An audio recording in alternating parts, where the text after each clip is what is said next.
महाराज की जय। धन्य धन्य सद्गुरु सुखदा,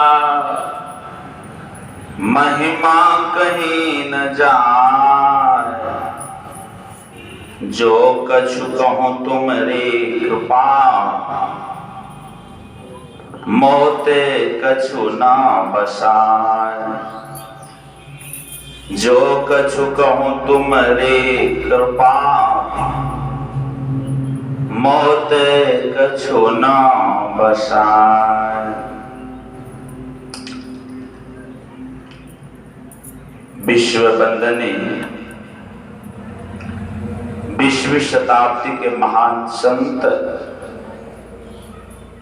सदगुरु के पावन श्री चरणों में तुलसीदास का नमन। उपस्थित धर्म प्रेमी सज्जनों, धर्मशीला माताओं एवं भक्तिमती बहनों, इस यंत्र ध्वनि के माध्यम से श्रवण करते हुए धर्म उपासकों और इस महर्षि में ही सत्संग आश्रम यूट्यूब चैनल से जुड़े हुए तमाम भक्त को भी मैं नमन करता हूं। साथ साथ निवेदन करना चाहता हूं, गुरु महाराज जी की जय ध्वनि ऊंचे स्वर में करें। बोलिए श्री सद्गुरु महाराज की जय। गुरु महाराज कहा करते थे, प्रेम में बहुत बल होता है।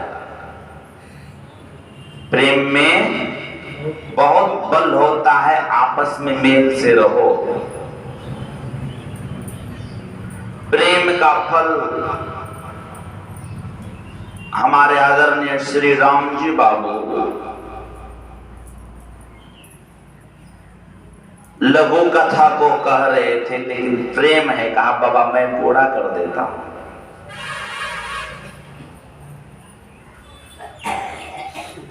सुन रहे थे,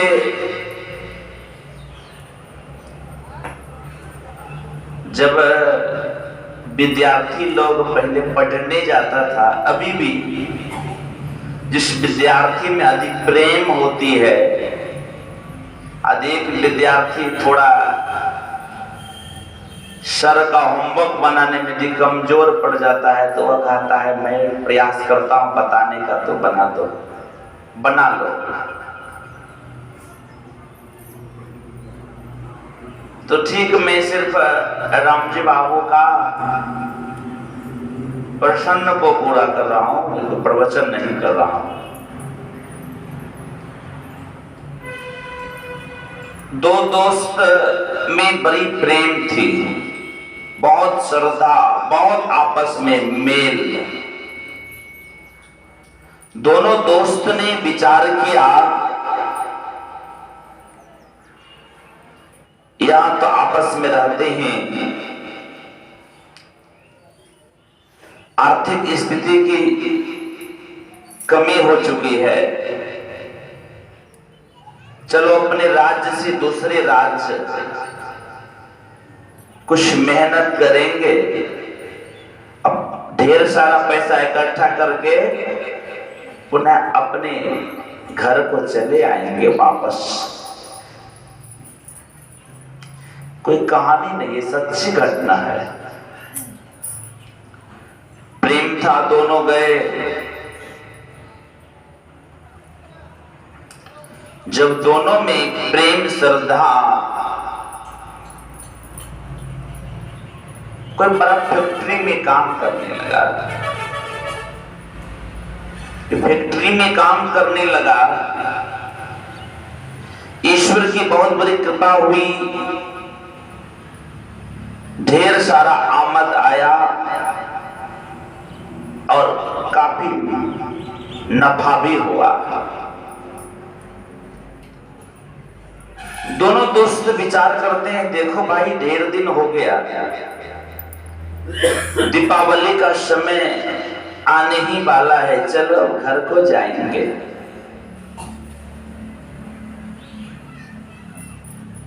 जब घर आने लगा,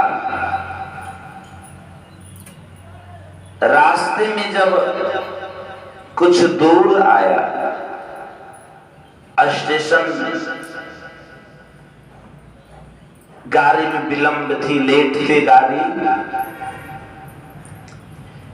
एक दोस्त ने कहा, दोस्त गाड़ी में तो काफी लेट है। एक हमारा दोस्त है पटरी पे दौड़ता है, और उसमें क्या था, तो उन्होंने कहा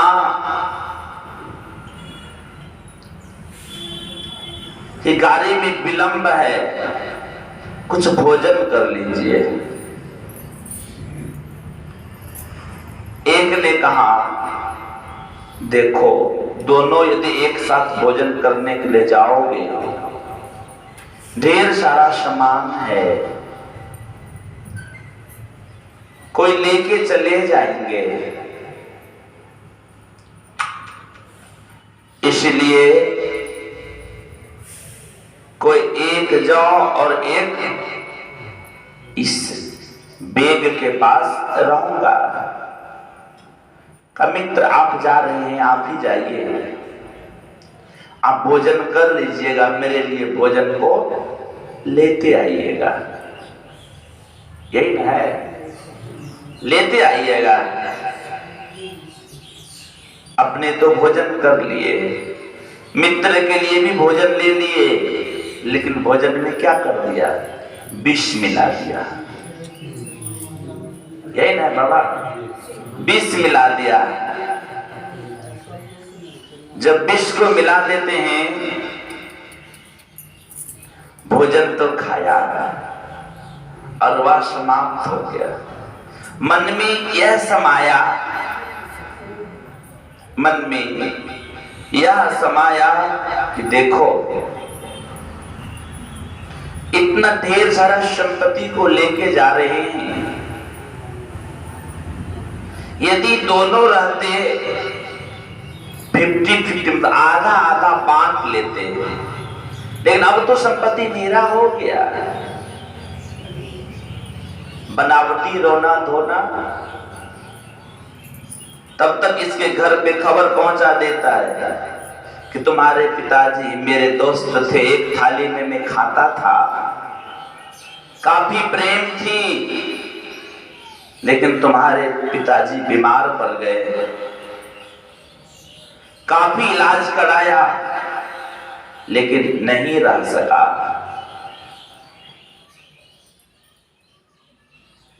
और कंपनी में भी घाटा लग चुका, लेकिन जो पैसे में इलाज में लगाया जाने दो,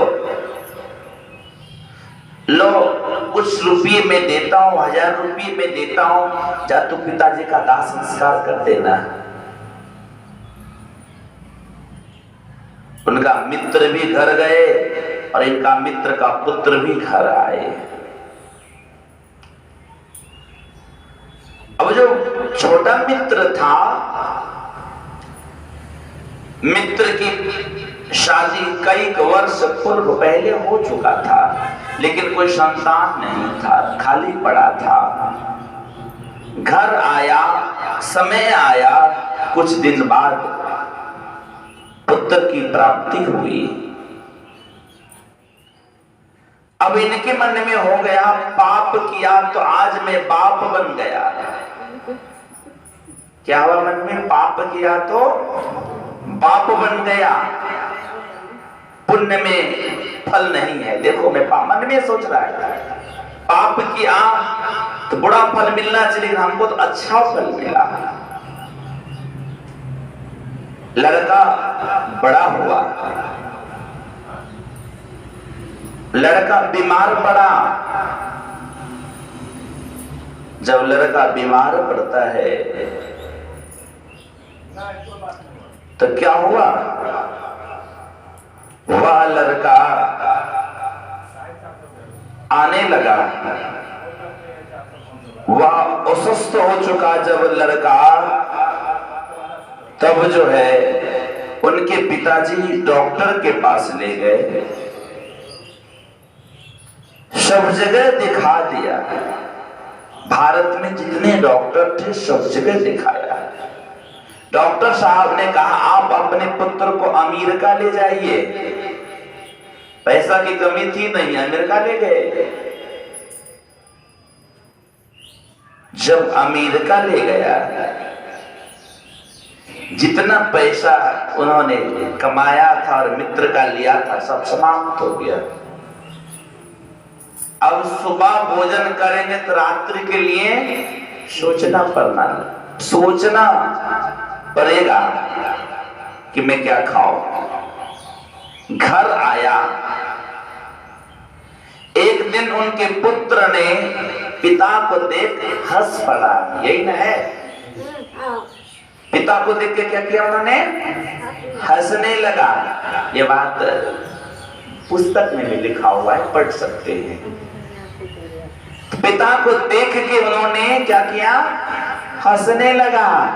कहा पिताजी, पुत्र कहते हैं, पिताजी कहते हैं बेटा ठीक है ना? कहा बेटा ठीक है ना? कहा पिताजी हमको पहचानिए कि हम कौन है? कहा पिताजी हमको आप पहचानिए कि कौन है? कहा बेटा तो कैसी बात कर रहे हो, तो मेरा पुत्र है, ने तुमको गोद में खिलाया, लालन पालन किया, तुम्हारे स्वस्थ के लिए मैं कहां नहीं गया बेटा, आज तू स्वस्थ होके बोल रहा है बेटा मैं तुमको नहीं, तुम तो मेरा पुत्र है। कहा मैं इस जन्म में भले आपका मैं पुत्र हूं, लेकिन मैं अगले जन्म में आपका ही मैं बड़ा मित्र था। आपने मेरे साथ अन्याय किया। अब क्या किया मेरे साथ? अन्याय किया। आपने मार के धन संपत्ति सब अपना इकट्ठा करना चाहते थे, लेकिन पिताजी मैं आपके घर पुत्र के रूप में कड़िए सुलाने आया। अब जितना संपत्ति आप मेरा लिए थे मैं सब समाप्त कर दिया। अब मैं संसार छोड़ के जा रहा हूं। उनके पुत्र शरीर छोड़ बैठे। यही है ना? इसलिए हम आपको चाहिए, हमारे गुरु महाराज ने कहा स्पष्ट करके, सब प्यारा परिवार संपत्ति नहीं भावे। कर भला होगा भला, जरा करके भलाई देख ले। कर बुरा होगा बुरा, जरा करके बुराई देख ले। लगा सको तो बाग लगाओ। ये संसार के लोगों, लगा सको तो बाग लगाओ, याद लगाना मत सीखो। जला सको तो दीप जलाओ, किसी का दीप जलाना मत सीखो। उपकार करो। ये जीवन जो है हम लोगों को उपकार करने के लिए मिला। उपकार और अपकार में क्या अंतर? तो का उपकार से भला होता, अपकार से किसी को दुख होता। इसलिए कहा अब सारा जीवन देता हूं किनके पास? सरकार तुम्हारे हाथों में। अब सारा जीवन देता हूं, सरकार तुम्हारे हाथों में। कौन सरकार? जो वर्तमान में है, ये मुख्य प्रधानमंत्री, इसी को सरकार कहा गया क्या? अरे ये सरकार तो परिवर्तन होने वाला। सच्चे सदगुरु रूपी सरकार के चरण में अपना जीवन को समर्पण करो। तो कहा अपकार हमारे हाथों में। प्रभु मेरे हाथों में क्या है? कहा भगवंत मेरे हाथों में अपकार भरा, और आपके हाथों में क्या? उपकार तुम्हारे हाथों में। गुरुदेव मेरे हाथों में क्या है? खाली उपकार, अपकार है, और आपके हाथों में भगवंत उपकार है। इसलिए अच्छे कर्म करें। कर्म के विषय में बाबा कबीर ने बड़ा अच्छा कहा, कर्म गति टारे से नहीं टली। मुनि वशिष्ठ से पंडित ज्ञानी, मुनि वशिष्ठ से पंडित ज्ञानी शोध के लगन धरी। मां सीता का लगन बड़ा सोच समझ के कई पंडितों ने विचार करके दिया था। मुनि वशिष्ठ से पंडित ज्ञानी शोध के लगन धरी। सीता हरण क्या हो गया? सीता हरण मरण दशरथ को वन में विपत्ति परी, अकरम गठिटारे से नहीं टरे। श्रवण कुमार के माता पिता श्राप दिए थे, ए राजा दशरथ तो मेरे कलेजे के टुकड़े को आज ले लिया। श्रवण ही मेरा प्राण आधार था, श्रवण से ही मैं अपना जीवन जिया करता था। आज उसको तो लेके जल पिलाने के लिए आया। पुत्र तो पानी तो केवल पुत्र पिलाता है, तो पानी पिलाने लायक नहीं, तो यमदूत बन के आया है। जाओ मैं तुमको श्राप देता हूं। जिस तरह से मैं आज पुत्र के वियोग में तड़प रहा हूं, एक समय आएगा तू भी क्या होगा? पुत्र के वियोग में तड़पेगा। राजा दशरथ को कितना पुत्र था? 4 पुत्र था, लेकिन मरने समय एक भी पुत्र था क्या? 2 पुत्र ननिहाल, 2 पुत्र वनवास, कोई था? इसलिए कर्म अच्छे करें तो जीवन का परम कल्याण होगा। श्री सद्गुरु महाराज की जय।